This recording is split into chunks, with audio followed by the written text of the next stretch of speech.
Hey everyone, welcome to today's podcast episode of Voices from Fire Rescue, from boots to brass and all about the job. I'm City of Northport Fire Chief Scott Titus, and I have had the honor and pleasure of interviewing thousands of firefighters and fire officers during my career. I always ask them, what's your story and how did you get into the fire service? Through those conversations, I've learned that everyone has a story from where they started to what drives them, and even the impactful moments that made it all worth it. In each episode, I'll sit down with members of our crew to swap stories from the job and talk about what it really means to serve our community. I'm glad you're with us, and let's jump in. Today's special guest is Firefighter Paramedic Martin Lemay.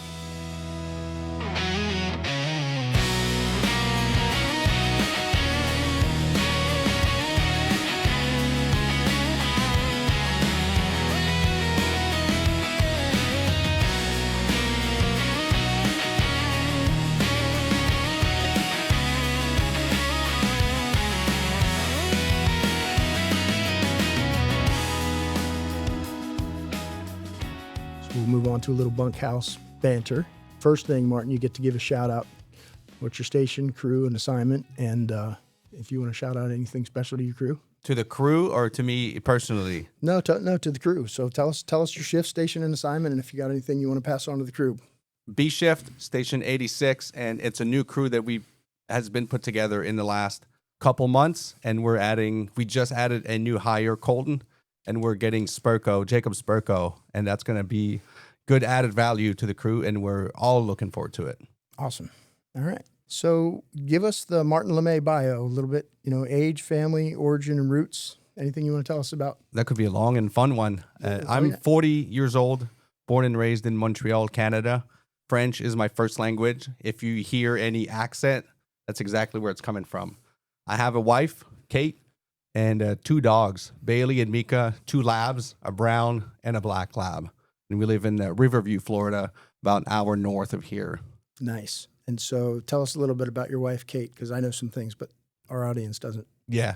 So when I got hired here, I was known as Kate's husband, which for me was unusual because I had made it pretty big into the skydiving industry, and Kate was Martin's wife. So when we got here in Northport, and she introduced me to Northport Fire Rescue, I was known to be her spouse. And that also gave me good props and a good way in. So I knew Kate before I knew you. So tell us a little bit about what Kate does and how she was associated with us. Kate is a nurse, a registered nurse, and she worked with Bayflight, who was stationed at Station 81 for several years. And that's how she got to know the crew. She got to know you, and she got to know everybody that would drop by or anybody that would hand her patients in the helicopter. She made a good name for herself, and she was very loved by the crew because she would also go and hang out. She would go have dinner with the crew, and she loved the atmosphere and the vibe at Station 81 at the time on all crews. And she would talk about Dent, she would talk about Cleveland, she would talk about Hamilton, she'd talk about Pettit, about now Chief Wolbers. And so she had stories about everybody that once I got in, I knew a little bit about everybody without having never met them. So that was pretty cool. It's awesome. She was an integral part. So Bayflight wasn't always really a part of our operation. And although they're a separate entity, we were very lucky to be able to form a relationship with them a number of years ago and have them come cohabitate with us, as you know, at Station 81. And she was a big part of, just because her personality, of helping the crews kind of come together. Because obviously when you take two different organizations and you put them under one roof, sometimes there can be a little bit of friction and shuffling. And she was super helpful in kind of making that feel relaxed and making that transition and making everybody feel comfortable. And it was great. I could see that in her personality. She's a huge patient advocate. And she's also a big help in training. And when I talked to Mikhail, being one of them, he was going in medic school right now at the time, I believe. And they would bring out trachs. They would bring out intubation kit. And after dinner, their family time was actually training. And that helped a lot of the young paramedics at the time when she was here. And she took real pride of it. Absolutely. And that was a really critical time for us, too, in a transitional period. I think we've always continually tried to strive to be better in all aspects of our job, but in incorporating Bayflight in with our station crews, it definitely brought in another element of a higher level of precision and knowledge on the EMS side, and they were integral in kind of starting and helping with that process. And we've, continued to move on since there. So it was great. Yeah, that was cool. That was a really good in for me to now be part of Northport Fire Rescue. Thanks to Kate. And so being a humble guy and me knowing you a little bit, you threw in there a little bit something about skydiving. And so Did I? tell us about that. So when I was a kid, my show and tells were very easy because I knew what I was going to talk about. My dad was a world champion skydiver. And in 1991, he opened the skydiving school as his business. He was a carpenter, and at some point he was thinking he was going to do that as a living, and he opened a skydiving school. I was 5, 6 years old at that time, and I grew up on the skydiving school. All the summers from, say, May 1st to October 15th, Canadians, Thanksgiving, we would be there pretty much every single day, be surrounded by parachutes, airplanes, people jumping out, landing, and that's how we grew up. So when I say we, it was myself and my 2 younger brothers. So from age 5 or 6 up until when I left in 2016, I worked at my dad's skydiving school full time in the summer. So that means I was packing parachutes, mowing the lawn, getting airplanes fueled, make sure they were ready, and jumping out of airplanes pretty much every single day ever since I was 15 years old. So I did my first jump, I was 7. Wow. Yeah. June 22nd, 1992. I remember exactly what I was wearing too. That's awesome.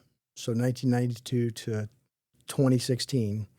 And I had the pleasure, honestly, and the honor of going skydiving, and you came and joined me, and Kate came with my family, and it was super awesome. And I remember very specifically the moment you came in, and again, being a very humble guy, you asked, so I did a tandem jump, and you asked my tandem instructor, hey, is it okay if I jump with you guys? And he was like, you said, I have some experience. And he was kind of like, I could tell maybe he was a little bit bothered. Yeah. He's like, have you jumped before? And you're like, yeah. And so I remember he kind of walked away, and he was talking to instructors and stuff like that. You and I were talking, and he came back and he goes, hey, how many jumps have you had? And what did you say to him? I said, I have 13,000. And his eyes nearly popped out of his head. And he asked you, what is your name? I said, Martin Lemay. And he said, do you remember this? He said, is your brother Benoit Lemay, yeah. And so our family last name has made rounds around the skydiving world, probably ever since 2008, 2010 when we competed hard and strong for skydiving in free fall, and our last name has been kept like as a good group of brothers, for one, like good people, just like we talking about earlier, but also good athletes. And my brother still jumps full time as an instructor and as a coach, and he's now almost more well known than we were as a group. He's almost more well known individually, but the last name has stayed. It was quite obvious that this instructor, as soon as you said your name and he mentioned your brother's name, like he was like, oh man. And so the feeling of free fall, I remember that day, and I'm free falling, I'm super excited, and all of a sudden somebody grabs my arm, like appearing out of nowhere, and it was you, and I nearly jumped out of my skin because I'm not thinking about, I'm in the middle of the sky, nowhere, and you came right down to us and grabbed my arm, and I remember it was an incredible thing. It was fun. So, and it's fun when that happens, and the person that's free falling also recognizes what's going on. I've been in free fall with other people that have they're blank stare. They have no idea what's going on, and you could grab their hand and they would never recall. But I remember, like, we shared eye contact. You gave me a little shocker. Like, it was a fun time to be in free fall together. It was awesome. I have the video too, so they obviously my tandem instructor caught it on video, which was super cool. And I remember you screaming and thinking, "That's my chief!" And it was great. So definitely a impactful moment in my life that I will never forget. Yeah, fun moment for sure. And I bring this up because this is stuff that you don't really talk about unless somebody else brings it up. And I know you're happy to when they bring it up. But as I said before, you're a pretty humble guy, and obviously there's, I think, a lot of very translatable things from doing something like that and going into this career. It's that adrenaline drive and that, desire. Obviously, you have to, those are all perishable skills. When you're skydiving, it's just like what we do. And so you have to stay on top of your game and do those things. So the perishable is one, being able to control your breathing, your heart rate in a high adrenaline moment is another big one too. Yeah, super cool. So how did you end up going from, tell us a little bit about how you went from the skydiving world and decided to go down the path towards being a firefighter? Never had I seen anything like that come in. And when I was 20, 30 years old, I thought I would be a skydiving instructor for my entire life. I thought at one point I would take over my dad's business, and some things happened over in Montreal that I felt I needed to leave. So in October 2016, I told my dad, I said, "Hey Dad, I'm going to leave for the winter." I packed my car.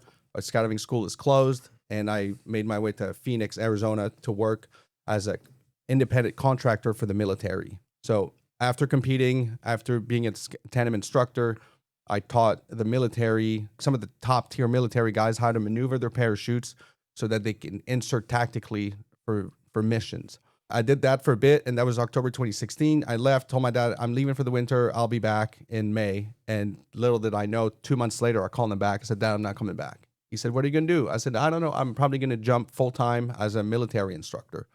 I did that for 8 years, full-time. Met my wife, Kate, in the meantime. And then she was working here. We lived in Tampa, and COVID was what basically shut me down. I was 35 years old, 35, 36. And as a contractor, when you don't work, you're not paid. So we were shut down for 3 to 4 months.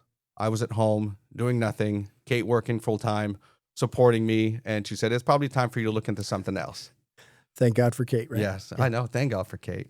So she said, "You should look into firefighting." I said, "Okay." And probably within that week or within that month, I was enlisted or enrolled into EMT school. Okay. It was COVID. We couldn't do it in person. So I did all my EMT school online. Wow. All the books, all the skills. The skills were done with via Zoom. They sent me a Pelican case that had a BVM, some splints, some ACE bandages, triangular bandages, empty O2 bottles, and I did everything, all the assessment skills with someone on Zoom. And when I needed a patient, Kate would externally rotate and shorten her legs so I could traction splint it. And that's how I got my EMT. Wow. And that was it. I had no idea that was even an option. I didn't either. That's super cool. I There never was- heard that and part of the so story. That's how I started. And by the time that was done, military contracts came back, but I was committed to changing my career. And so COVID was March, and in January the following year, I was at Hillsborough Community College for the Fire Academy, 4 months of that, and then looked for a job. But it all sparked from COVID, which kind of gave me a kick to change. And also, after jumping for 20 years, I felt like I had done all of it, or not all, most of it. I was dwindling down. It was time for me to do something else. It's a contractor job with no pension. The year before COVID, I think I racked 180 night hotel room stays. Wow. It was time for me to be home. We had pups, a new house, a boat, a wife that I would see 2 out of 5 weeks, and it was time to do something else. What a great experience, though, to be able to, so going back to the skydiving piece where, I mean, really you were a premier in that industry around the world, doing competitions and doing things. Some people don't even know there's competitions for skydiving. It's things that I've learned since getting to know you. I kind of knew a little bit out there, but I didn't know a lot about it. And then so really doing that and then going and working with like I mean, these are the elite of the elite. And Absolute to be able elite. to work with them as an authority in what you do, I'm sure it was still really amazing to talk to them and hear them, how they operate, how they think and stuff like that. It's really incredible to see how they operate as a group, how everybody has their own role. Everybody knows their role. Everybody knows their place. And they really follow a proper chain of command, but it's also loose where they can really be honest with each other. They can talk straight to each other. But when it's business and they all put their uniforms in the morning and they sit in the briefing room, there's no phones. Everybody looks forward. Everybody listens. There's nobody getting up to grab a coffee.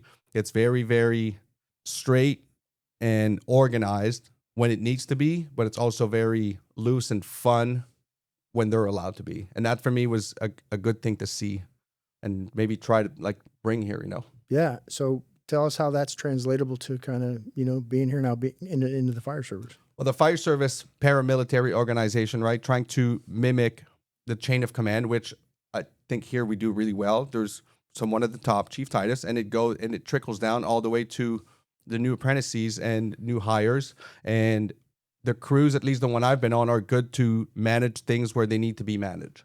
If I need a pair of boots, I don't need to come to you and say I need a pair of boots. I go to the next person, tells me out of the order them, and then we're done. When it needs to be escalated, it is escalated until the level that it needs to get to. And that's what I saw with some of the teams that I've worked with in the military, and I see it here too.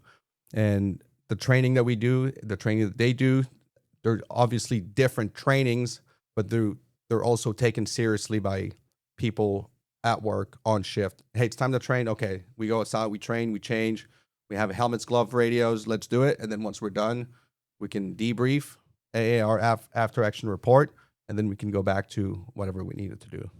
So you talked a little bit about your age, and you got in the fire service a little bit later. I get this question a lot where people think, I'm 30 years old and things have passed me by or whatever. But, tell us about the age ranges of people that just in your time or that you've seen that that have come into the fire service and their success, regardless of how that is. The age range right now is probably, or the age that people come in 18, 22 years old today and 18, 22 years old 20 years ago, very different, right? A 20-year-old 20 years ago probably had more chance to know how to maneuver a hammer and a screwdriver. A 20-year-old today, some of them maybe not as much, could come in as an advantage for someone that's mid-30s, almost 40, to come in a service where it's hands-on skills, where you understand what the tools are, what they do. So there's definitely pros, at least for me, to come in later. And also understanding some of the mechanics, or not mechanics, but how it works at work. All right, this is who I report to, and that's it. And then we'll figure it out from there. Things like even just being an adult, knowing how to cook, knowing how to take care of myself, knowing what the paycheck means, what all the deductions mean. Some guys that just got hired that are younger don't know that, and they'll rely on some of the older people to teach them how that works. But I'll take Colton for an example because he just got on our crew. He's hands-on. He's 21, 22 years old. He owns a business, and it's very different than another 21, 22-year-old that lives at mom's and doesn't have like these skills acquired yet. And I can tell you from an organizational standpoint, we don't care how old somebody is coming in the door, but we see the advantage and we watch how the crews integrate, because you're right. Everybody coming in at that 18, 19, 20-year age range, some of them do have the background, the ability to fix things, the ability to do stuff. We have some that are very tech savvy, but they don't have a whole lot of hands-on skills. And we have some that communicate really well, some that don't communicate well, some that are incredibly responsible, and some that are not so responsible. And so it's finding a mix of, and then having, people that are a little older coming on that have life skills and have the ability to do some of that stuff, and then having officers realize where the strengths and weaknesses of all those different levels are and plugging that together to get to cohesive crews. Yes. Like it's a big puzzle. Yeah. Absolutely. You wouldn't want to take 3 of the same guys on the same crew because it's going to be lacking. And the back to the skydiving thing, has their selection every August, at least for the skydiving part. And I was lucky enough to chat with them and know how they do it. And they basically do a draft. So they see these guys for a year. And after that, during that year, they assess everybody. All right, this guy is good at CQB. This guy's a good medic. This guy is a good shooter. This guy's good at bombs. Or this guy is too alpha. I don't want this guy on my crew. Mm-hmm. And at the end of the selection, they actually make a selection. I want this guy because of these skills. I want this guy because of these skills. And I could see how, as the district chiefs or chiefs, like you could put the crews together as such where everybody's different and together they make a solid unit. Yeah. Have you ever seen the Simon Sinek video about how they select special forces members? Amazing video, yeah. So people that haven't seen it, basically just talks about the difference between skill level and trust. And the most important thing is trust. They'd much rather have somebody that is trustworthy with a lower skill level than somebody that is incredibly skilled. They're not sure if they can trust them, because when it hits the fan, you got to know that you can rely on that person. And it's one of the things that we talk about all the time. And even our newest people, when they come in the first day, I tell them, we can teach you to be a great firefighter. We can teach you to be a great EMT. We can teach you to be a great medic. We can teach you to be a great officer. We can't teach you to be a good person. Yes. So that's got to be the basis moving forward. And we bring in all these people and all those different skill levels, even the tech person that really doesn't have a lot of hands-on skills, we can give them the hands-on skills, but some of those tech skills, we've got a guy now who we never even thought, but he's He's on light duty. He got hurt. He's up front doing graphs and charts and helping our QA/QI officer work on our data analytics and everything. It's awesome. Nice, that's cool. We need to link that Simon video in the show notes. Actually, that's a great idea. Yeah, it's a really, really good video. All right, so tell us about your journey. So since you got here and the things that you've done, education-wise, accomplishments-wise, how your responsibilities have changed to from when you came until now. So when I came in, obviously maybe a little bit harder to be older and having people that are technically above me in seniority being younger than me, right? So that was a big adjustment for me, especially coming from a place where when I would walk in a building, people would be like, "Hey, hi, Martin. Hey, Martin, we have questions for you. Can you solve this for me?" And then I came here and it was basically the opposite. Sometimes I would barely get a hi, barely get a handshake, like not hazing, but like, "Hey, this new guy, sure, yeah, he can figure it out." And then worked through the mods for the first 3.5 years. I went through medic school at the same time. Which is a big lift. It was a big lift, a big weight on my shoulder. I thought I was going to wait after the journeyman program is done. And I had a chat with Officer Pettit when he was a paramedic at the time. And he said, "You should go as early as you can and do it now." And so the next day I basically drafted a letter and he wrote me a recommendation letter for paramedic school. And I started the master's also. I got 8 classes out of 12 done of my master's in fire executive leadership. So mods, paramedic school, and the journeyman program all together. And so if I remember masters. correctly too, and this is another cool story that I've told about you, I hope I'm getting this right.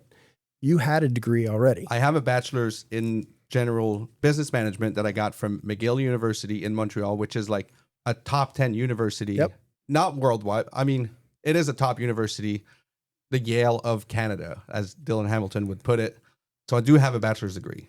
And so the interesting thing was so there's a program through the state where if you have an associate's degree or you have a bachelor's degree, you can apply to the state and the state actually gives you additional compensation. It's not a ton of money, but it's a little nod every day because you went through, that process. So once a month, it's a little, I think it's $150 for associates and then $110 for bachelors. And so when I remember when we applied and we got back an answer that said they wouldn't accept your degree. And I remember having to call and have a conversation with you. Do you remember that conversation? Yeah, it was you and it was Chief Coral at the time and kind of defeated. And we said, "Hey, Martin, we sent this.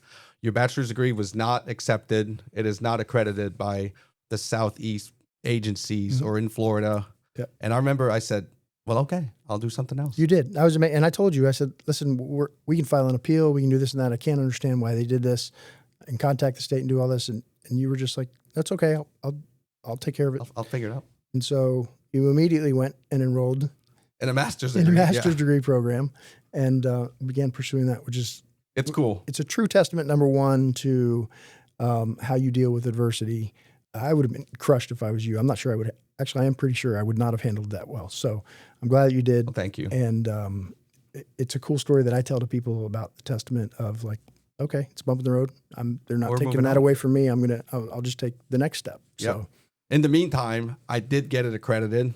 I guess I had the wrong information to start or the wrong people to reach out to. Yep. And maybe a year and a half later, I was thinking back. I said, there is no way that this degree does not work here. So I got it accredited. Everything worked out. But I'm almost done with the master's. So that's great. It was another good kick. All right, let's just like COVID was. So, and my last guest, I didn't get talked about that much, but the pursuit of education in the fire service. Why is that important? I mean, it could be for during your career and also for post-career, right? We're going to be on the line for only so many years. Mm-hmm. Body can only take so much. The maybe lack of sleep can only take so much. The routine can only take so much. At some point, you will end up in a higher role, just like you are, just like Chief Enlow is and Chief Wolber's. Like people eventually move up, and that's when you need some of those skills. Some of the stuff I'm learning right now in the master's is not reliable or not applicable to what I'm doing at all. But it betters me as a person that we were talking about earlier, and it'll open some more opportunities for me down the road if I want to then become a chief of training, or if another position opens up and we need someone in leadership. Sure. Then I think that's big over here. But also the ability to commit to something and see it through, I think that's also a big testament of why people are doing the education. Absolutely. And the other piece that I think the benefit you realize that you may not see, that I see from an organizational standpoint, is when people are pursuing a higher level of education. So there's sometimes we have to make tough decisions, and you have the ability to grasp sometimes why a decision is made or why organizational leadership does certain things, because you're learning about the structures and some of that higher level thinking, how things are done. I think as we become more educated and more experienced in the service we tend to go from being more center focused and self-focused to understanding the organizational dynamics and needs. Every time we do something, we think about like what's best for the community and the citizens. All right, what's best for the department, and then what's best for the individual. And if we can check all three boxes when we make a decision, that's great. But if we have to uncheck one, unfortunately, a lot of times the first box we uncheck is the individual, right? And so having that education understanding, there's a bigger piece than just me, is important. It helps you digest information, helps you understand things a little differently, and it does. It prepares you for leadership. The age-old argument is college degree doesn't make me a better firefighter or a better fire officer. And my counter to that would be, well, one, it doesn't make you worse.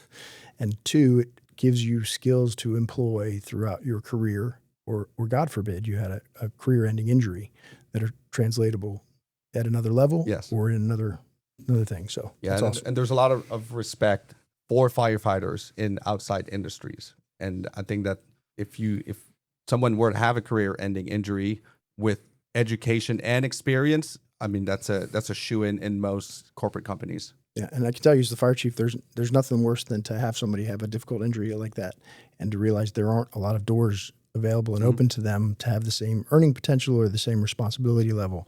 And that's really, really difficult. So, when you guys do those things and do that part, it helps us feel better too, because we're a big fire family. We want to make sure that we're all taken care of. So it helps us help you find something or give you other options. So, all right, that's awesome.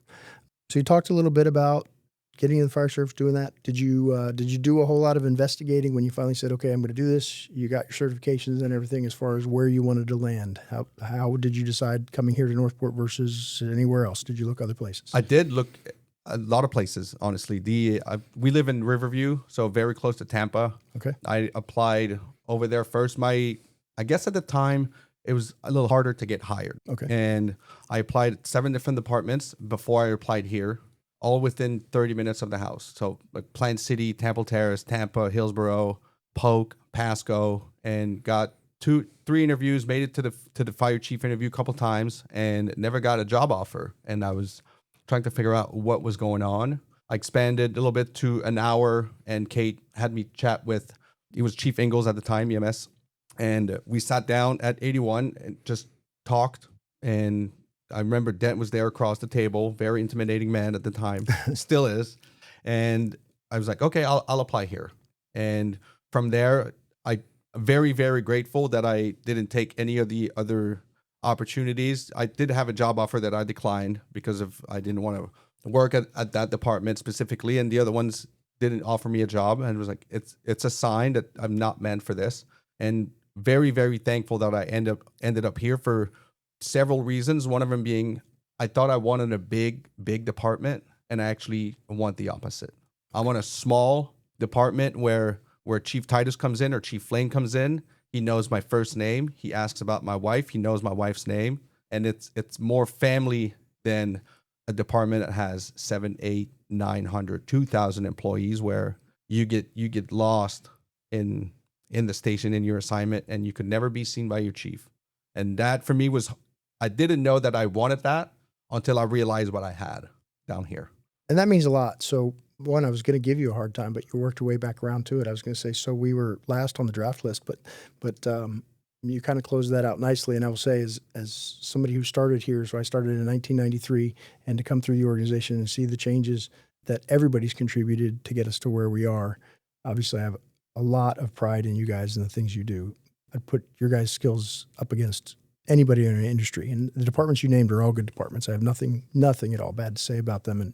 And I think you would have been okay at any of them, but we're super glad that you ended up and landed here. I guess if I would rephrase all of this, I wouldn't rephrase it any differently, because that's exactly what happened. Yeah, right? No, absolutely. And if say you go to STC or you go to Englewood, fire college, you'll be surrounded by Northport, Englewood, Venice, Sarasota. So you hear about those departments. Right. I went to Hillsborough Community College. I was surrounded by Temple Terrace, Plant City, Polk, Pasco. I was surrounded by those departments. I had no idea what the fire service was before. Even after I graduated, I was like, what am I getting into? And so I went with what I knew until I broadened my horizon, met a couple people from here, and then Kate got me to apply here, and things work out just the way they do. So that's a big part of the key of networking. And so I don't tell this story very often, but when I applied here, I didn't even really know where Northport was. Northport was much, much smaller. We didn't have a big footprint at all. I mean, the city in square miles was pretty close to the same size now, but very unpopulated. And I knew somebody through Nokomis Fire Department where I volunteered. They worked down here, and so I was kind of applying, but I thought I wanted to be in a bigger department too. I got hired here in Temple Terrace actually the same day, offered jobs. Nice. And I took the job here. And I even thought like, well, we'll see how it goes for a year. And it was a year we had a very active brush fire season. It was a small department. And immediately I was like, this is where I want to be. I could see kind of the vision, see the future, what the potential was here, and be able to kind of be in on the ground level of a department that eventually was absolutely going to grow, and it has. And to be a part of that. And you said earlier about, the fire chief and having a large organization. I had an opportunity at one point, kind of threw my hat in the ring for a large department, and they asked me a question, and I realized at that moment in the interview what I loved so much about here. And they said, what's your greatest fear if you were to come here? And I said, you're not going to get this answer probably from anybody else, so it's probably going to be a failing answer for you guys. But for me and my success and the things that I value, when I walk into a room, everybody knows now that I'm the chief, but to walk into a room of an organization of 500 or 600 firefighters and they all know me and I don't know them, when really that's been the foundation of my success. And I think our success as an organization is knowing each other and helping each other and feeling that connectivity. I was kind of like, I said, I'd feel like a fish out of water. And at that moment, I kind of knew, regardless of how this works out, I'm not sure this is going to be the right move for me at this time. So it brings the family vibe, or like knowing the crew. I realized after a year or two that it brings a lot more value than I thought it did. Yeah, I agree. And I feel that here, I think we have that. I think it's tangible now. There's some people that come here and seek us out because of hearing about that or knowing people that work here. And we always tell everybody when they start, if you know people at other departments, this might not be the place for you if you think that's what you want. And we don't mean that in a bad way. It's just, it's different here. It's a very higher level of expectation. It's a higher standard that we set, that we try to hold, and not saying anything bad about those organizations or the services they provide. It's just different. Yeah, the involvement, the connectivity. It's a good different. Yeah. No, I appreciate that. And that's because of all of you. You guys all bought into the vision. You guys supported it every day, planting those seeds, and as those new people come in that you're talking about, passing that on to that next group so that they uphold that standard and do it has been incredibly valuable. So let me ask you, what drives you every day on the job? So like, what's your particular passion, or what keeps you coming back going, yes, this is it? I'll go back to the crews, right? And right now 86B, we have a good crew that's really, really fun to come to. The last other couple crews I had were also really fun. You go in there and people are happy, people are smiling, asking about what happened in the last couple of days. That's a big one. And last month we had a thank you card from a patient that we took from a freestanding emergency room, was having a heart attack. We transported, and he was absolutely fine, walked out of the cath lab. But the thank you card from the staff and the thank you card from the gentleman, that for me is like what kind of drives it, knowing that you did absolutely make a difference in someone's life when they were not having a good day. That's and awesome. It doesn't happen every day, I'll give you that. But when it does happen, it's a big pat on the back, and it's a big way to realize that all the training that you've done for, we'll go back to paramedic school, 2 years of school, for this one call specifically, you're like, okay, that was all worth it.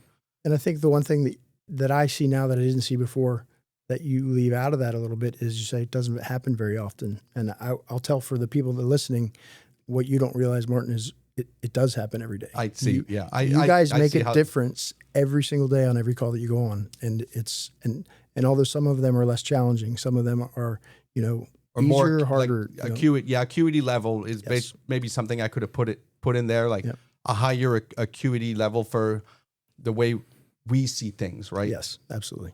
We tell everybody it's their emergency. We're there to help them at their worst time. And so a big tangible part of the other thing too is when you get that feedback and that feeling, it's nice. And that's why we emphasize all the time.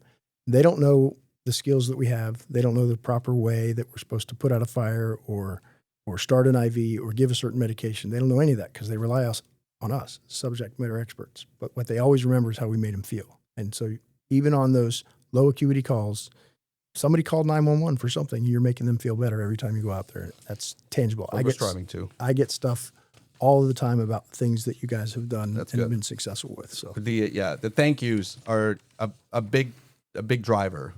Yeah. A big driver. Absolutely. If you had to pick one or two impactful moments in your career to date that you'd be willing to share, because sometimes some things are impactful, people don't really want to talk about them, but something you'd be willing to share, what would they be? Impactful in what? Are we just talking a call or like anything? It can be anything. So something that's happened with you in your fire service, career and things like that really stick out to you that made a difference. I'll go back to so I'll relate this to Kate and to the first time we performed CPR, or that I performed CPR on a person. And so the call went the way it went.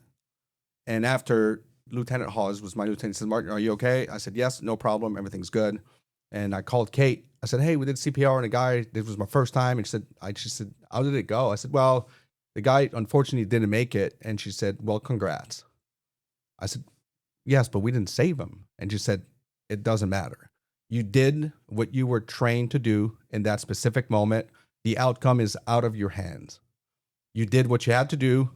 Everybody on the crew performed what they had to. Sometimes you don't pick what happens after, but her being able to say congrats for performing CPR, even the outcome was negative at the time, it kind of opened my eyes on, I won't control everything, but I can control my behavior, my training, my emotional involvement or lack of emotional involvement in certain calls. And so, I mean, that was a big one. And we continue to express that compassion because we know in somebody's life that they've lost somebody, but you're right. And what the general public, sometimes if they try to think of it, it's hard to put them in our shoes and understand. If we became emotionally attached to every one of those patients and every one of those outcomes, we wouldn't be here. It'd be catastrophic for us.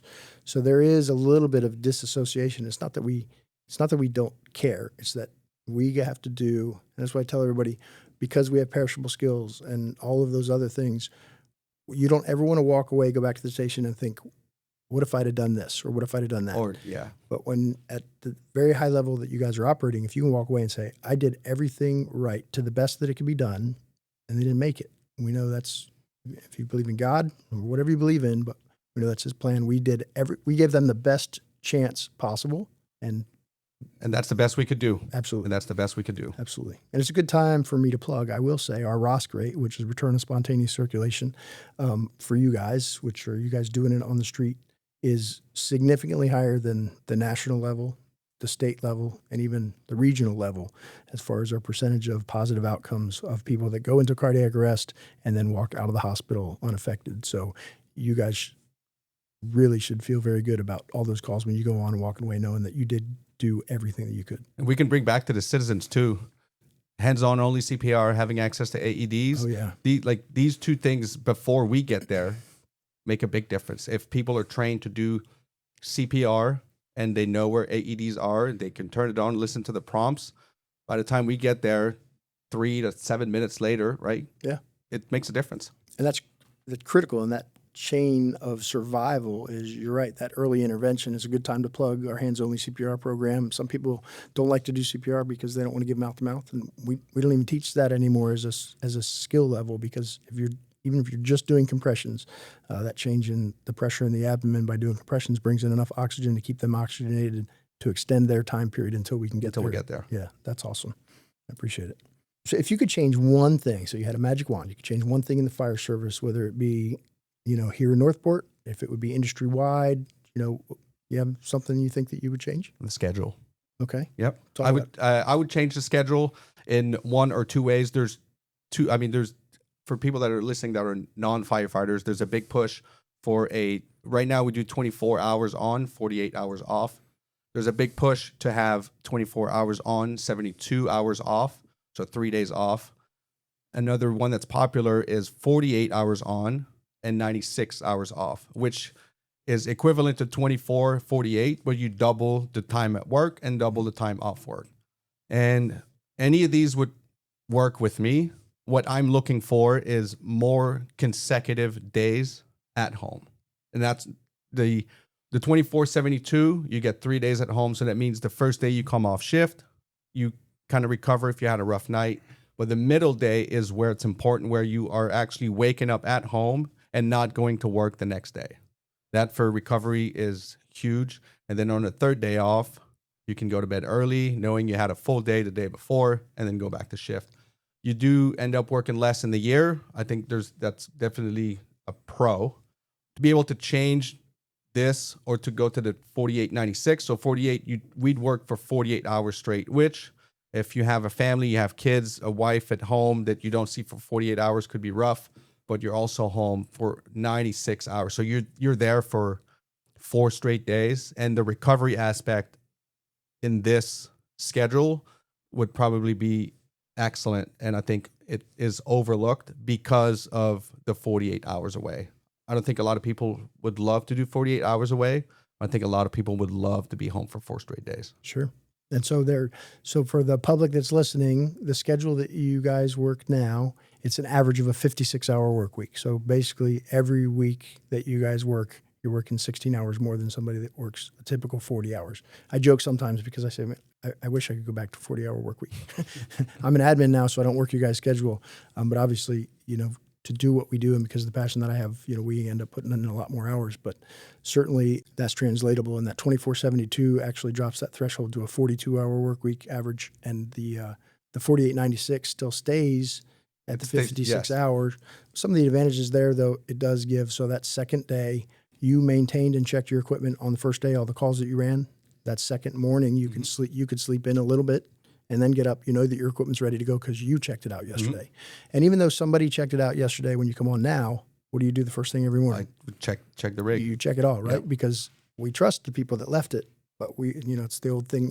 As parenting, trust but verify, right? Yep. Maybe they missed something, want to check. So that alleviates a little bit of that burden. If it's keeps you on the same apparatus, some of those other things transitional and reduces some of that. So I know that's a big thing now. I'm sure it's something that we'll be talking about in the future on what things can we do or can't we do with that schedule. But I appreciate you bringing that up.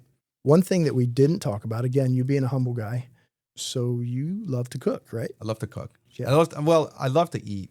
Okay. And then I figured it was better for me if I cooked it than if I get it from somewhere else all the time. So you have some formal training with cooking as well. That's right? correct. After high school, I didn't know what I wanted to do. You're 17, 18 years old, jumping out of airplanes, but that's not really at that time something I foresee myself doing as a career, especially in Canada where it's open half the year. So what am I going to do the other half? Now I enrolled in cooking school. There's a hotel / cooking school in Montreal where you can get trained to be a chef. To be a barback, to be a bartender, to be a sommelier, to work front desk at a hotel. And I enrolled in cooking school. I went there, I was 18. It was a 1.5-year program. I did the first year and then I quit. I was like, this is really, really not for me. I was working restaurants Thursday, Friday, Saturday, Sunday from 2 p.m. to 2 a.m. It was horrible. It really, really not for me. Still not for me. I wouldn't work in a restaurant. But what I learned in this year is all the basic of cooking, knife skills, the mise en place, the preparation, what you need to have around you, how you should set up your kitchen, silly things, how to store a fridge, what the cooking terms mean, what does fold mean, what does whipping mean, what searing mean, and learning all these basic techniques has stayed with me. I mean, still to this day. And now I love cooking. When I met Kate, one of the ways that I would kind of try to impress on dates was to cook. I said, so what do you want this morning? And she'd come up with something and I'd make it. And then realized that she loved the good food, kind of only thrived me to get better at cooking and finding stuff that would be fun to cook. And I do watch a lot of cooking shows, do cook a lot at home. And now she's very grateful. So it's become a little bit of passion. So are you the primary cook in the firehouse for your shift and station? I was for a bit when I was on the truck more. Right now, ever since I've been done with paramedic school, I've been on the ambulance a lot more. Obviously, for people listening, we typically run more calls, and when we run a call, we're typically gone longer because we transport the patient to an emergency room. So cooking and being on the ambulance typically doesn't work out well. There were some days where I came in and I really was craving something for dinner, so I offered to cook. But when that happens, I really make sure either everything's prepped earlier in the day or between calls, or that I have a good second-hand man that I can give clear instructions on how to put the dish together. And you've done a really good job too. So you talked earlier about like some of those skills that you have and younger guys coming in, how you share them with your life experience. And you've actually done that same thing with cooking because I have learned from you. So I'm going to let you give a little shameless plug for what you do. You have a show that you do on the internet a little bit, right? So Kate and I started a social media account called The Station Chef. We're on YouTube, Facebook, TikTok, Instagram, and we post some healthy, high-protein recipes, either for meal prep, could be for breakfast, lunch, dinner at the firehouse. We have some kitchen tips in there, and yeah, we just cook for fun. And funny story, yesterday I was on a TV show on Fox in Tampa called Dinner Diaz. And so they found our social media account, they reached out, and they asked if we wanted to come do a full-on 23-minute cooking show that's going to air pretty soon. Awesome. Well, I can't wait to see it. Let us know when that is. Well, for sure. We'll see. Maybe we can get a link on here to that. That'd be great. If it airs, when it airs, I'll let you know. So truth be told, I watch your show and I've watched your tips, and I still can't cut things right. I'll chop my fingers off. Not that you're not teaching properly. I have some skill problems when it comes between my brain and my fingertips. Your hands. So, if you only knew how much air knife skills, air guitar, the air knife skills we had to do in cooking school, it's silly. It's a lot. Like hours of just faking to cut a vegetable every day. And then they give you a vegetable and then you cut yourself, like, all right, back to the drawing board.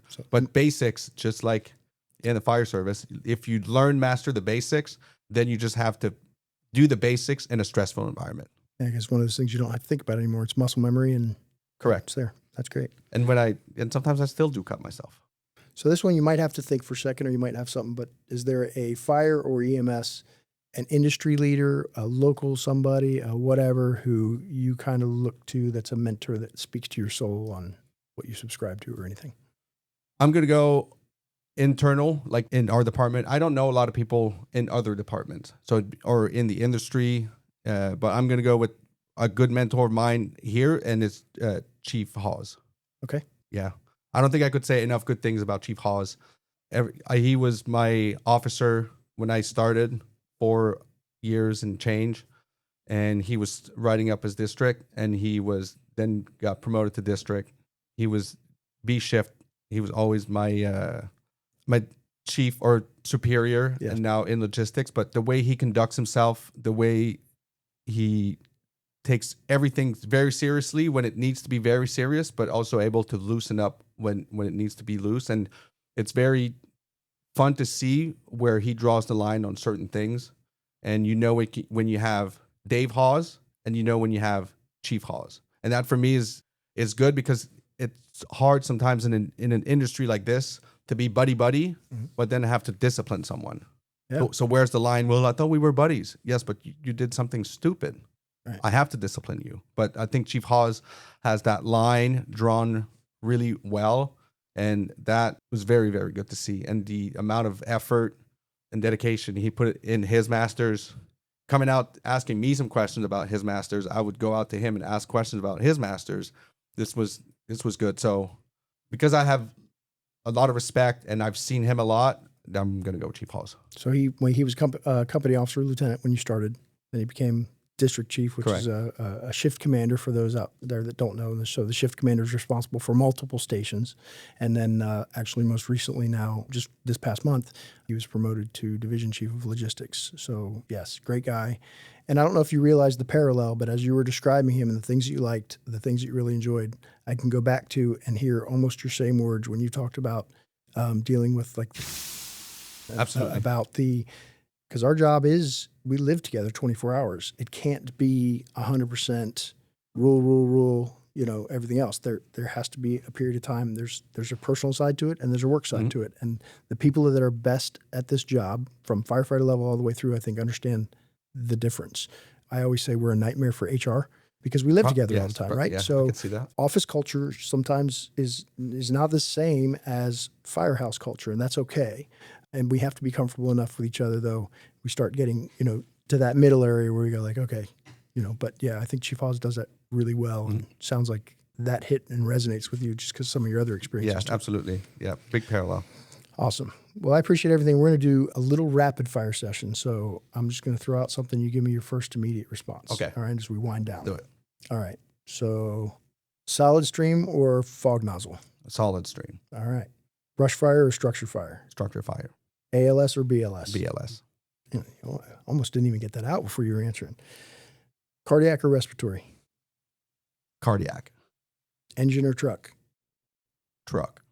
Rescue or truck? I'll take rescue. Okay, good. Attack crew or rapid intervention crew? Oh. I'll take attack. Okay. Tech rescue or fire? Fire. Favorite firehouse meal? Oh, you're going to have to go to the station chef for that one. Okay. The too many of them. I will say the one that I don't have to cook is my favorite one. Nice, for a guy that loves to cook. I like it. Okay. Favorite tool? BVM. Does that work? Well, what is a BVM for those that don't know? Bag valve mask. It's a way to oxygenate people. It's a BLS skill with the BLS tool that ends up saving a lot more lives. Okay. Or no, can I change my answer? Of course. Ask again. All right. Favorite tool? My hands. Okay. I like that. Do everything. You can do everything with it. I have a feeling that I'm going to put that because I'm going to go to future things and I'm going to take people's answers and compare it. I'm not sure anybody's going to beat that one. I can maybe think of one, but brain maybe instead of hands. But that's a good one. That is, I like it. So before we wrap up, any final thoughts you want to share? Anything that you think we missed? Again, the purpose of this is a little bit about fire service, is a little bit about our community getting to know you, what our service is, about your feelings about it. Anything you want to share before we sign out today? I think we've covered a lot. I mean, obviously, we want to learn about the people behind the job. Absolutely. But also how the job actually works. And I think we did some good parallel today in some military stuff, some skydiving, high danger, high adrenaline events leading to how we got here, the training that we put in, the camaraderie at the firehouse. I think we touched on things that are important for us as a department to put out there to people that are going to listen to, but also to the 129 other firefighters that work for Northport Fire Rescue that are going to listen to you and I chat. I think there's things that are going to be learned, and I'm excited to listen to the other ones so I can learn from the other 129 and change. And it's great for me too, because although I get to come out and see you guys and spend some time here and there, it's honestly, this is enjoyable for me because I don't get to sit with you guys individually very often. And although I have a rapport and have met and spent some time with you before, it's a great opportunity to do that. And it's also a good opportunity for me to tell you, I always tell everybody when they start here that, going through a process of getting new employees and recruitment and bringing them on is a two-part process. So one, we're trying to make sure that that person's a good fit for us, and they're trying to make sure that we're a good fit for them. Mm-hmm. And if both of those things come together, it's fantastic. And it certainly did with you. I'm so happy that all those dots got connected between, Fire Rescue, Bayflight, and Kate, and then to you, and you ending up here worked out because obviously you are integral to a part of our success. Nobody knew right. that all these dots one day would get connected, and we ended up sitting in an office talking for an hour. Absolutely. Well, thank you so much for being here. Chief. Thanks for giving us part of your story. We appreciate it. Thank you. All right. We're 1024, 1019. Assignment is complete. I'm going to return to the station. That's it for today's episode. Boots to Brass, the voices of Northport Fire Rescue. Big thanks to today's guest, Martin Lemay, firefighter paramedic. Thank you, all of you, for tuning in. If you like today's chat, be sure to follow Northport Podcast Network. Pass it along to someone who'd enjoy listening behind the scenes of the fire service. Stay safe out there, and we'll catch you next time.